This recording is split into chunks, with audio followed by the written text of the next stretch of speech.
if we get this to an X on their middle score, their options will open up, and maybe that's a better option for them.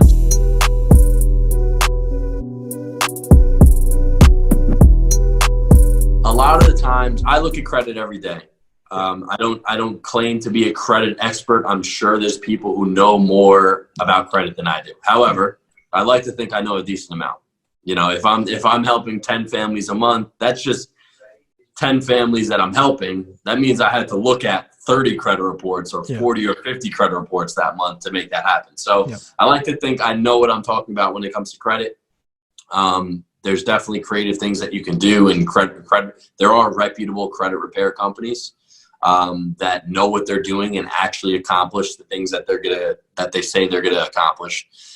What I like to do with my customers, and this isn't for everybody, but the first thing that I do when I look at a credit report is see if there's any ways we can boost it, right? And when I say boost it, most of the time what that means is paying off some debt.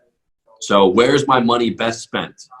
Is it on the extra 10 grand to put down or 5 grand to put down? Or can I take $3,000, $4,000, $5,000 of that money, apply it towards my credit, my debt to pay off some balances so that my scores then are in the 700s and I can do a conventional loan versus an FHA loan and save money monthly on the mortgage insurance. And I can get into how that actually all works, but that's just one example of how sometimes after looking at a credit report, I say to myself, if we get this to an X on their middle score, their options will open up, and maybe that's a better option for them. So I don't necessarily always use credit repair.